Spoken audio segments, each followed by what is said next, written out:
Olá, sejam todos bem-vindos ao nosso canal. Hoje eu tenho certeza que o vídeo vai mexer com a memória afetiva de muita gente, principalmente dos quarentões e cinquentões, que é um desenho que marcou toda uma geração.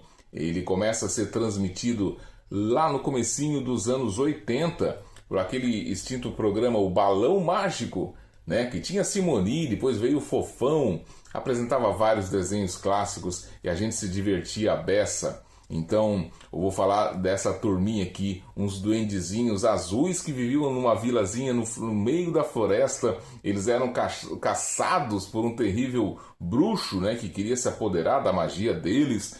Então, quem conhece já sabe que eu estou falando dos Smurfs. Um desenho, cara, sensacional. Aquele desenho a gente parava mesmo para ver. Era muito divertido. Ele era engraçado, ele trazia aventuras, trazia uma história bem emocionante. Então, muito sucesso. Mas a criação dos Smurfs, né, remonta a muitas décadas atrás. Lá em 1958, o cartunista belga, o Peyo, apresenta os Strumfs. Então, ali ele começa a fazer sucesso, né, vai conquistando o mundo, né? Aqueles duendezinhos, e muito legal mesmo. E até que depois vira o desenho animado e aí o sucesso é absoluto.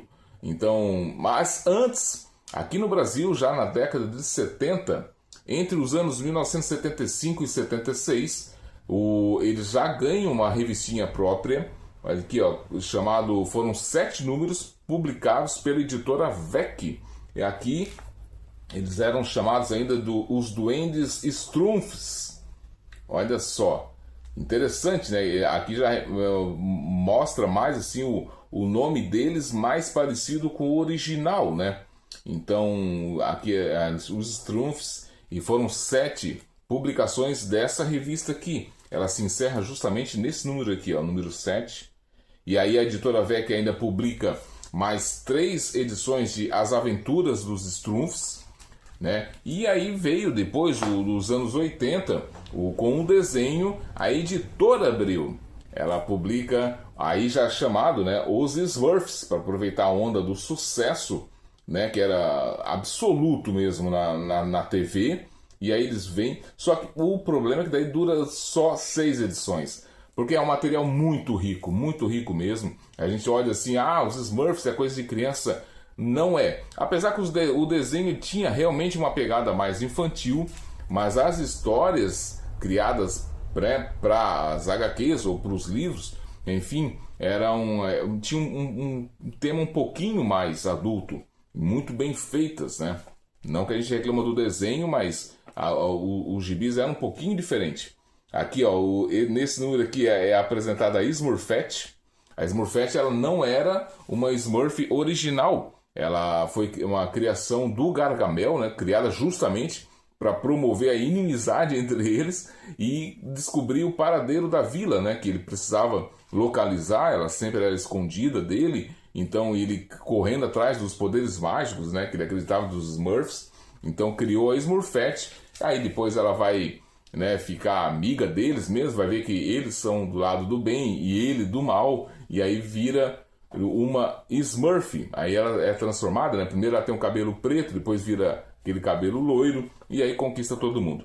E isso aqui, ó, essa edição aqui, para mim e para muita gente, é considerada uma das melhores histórias dos Smurfs. O Smurfíssimo, ele conta a história que o papai Smurf ele vai viajar, né? Ele vai precisar se ausentar ali vários dias, e aí eles resolvem criar um novo líder, né, através das eleições, né? Vamos eleger um Smurf, né, que nos guie enquanto o papai Smurf está fora e coisa e tal, mas a eleição ali já começa muito suspeita.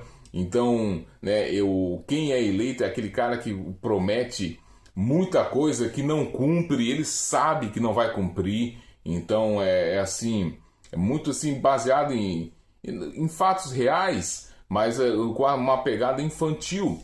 E realmente a eleição é totalmente, né, fraudulenta. Então a gente sabe que eles votam nele contando com as promessas, né, fajutas dele, e depois, assim que ele toma o poder, ele vira um tirano.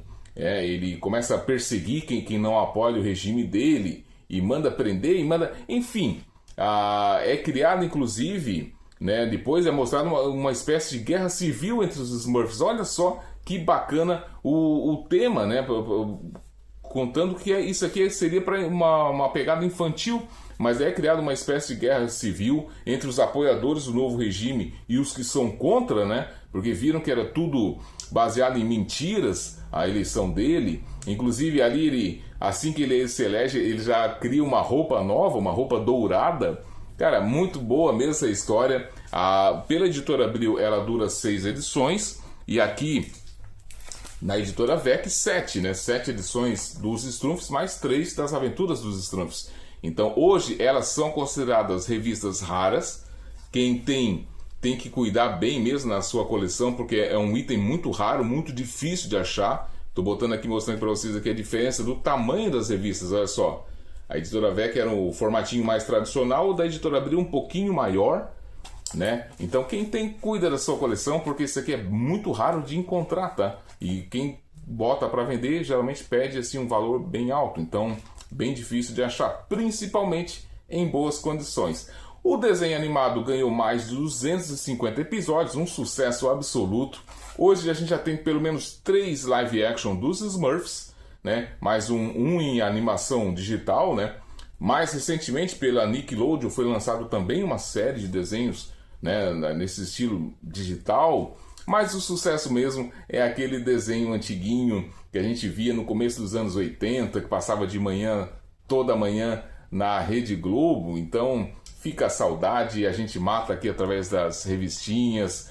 Então essa é a dica de hoje, pessoal, que quem pode, compre essas revistas, mostre para os seus filhos, a qualidade é excepcional mesmo, as histórias, e são engraçadas também. Além de tudo, elas são engraçadas. Eles usam aquele verbo... Eu vou smurfar isso, não smurf. O tema smurf é considerado para muitas coisas um verbo, então ele substitui o verbo da frase por essa forma de falar. No caso da VEC, ele strumfs, né? Vou estrunfar, vou fazer isso, vou aquilo.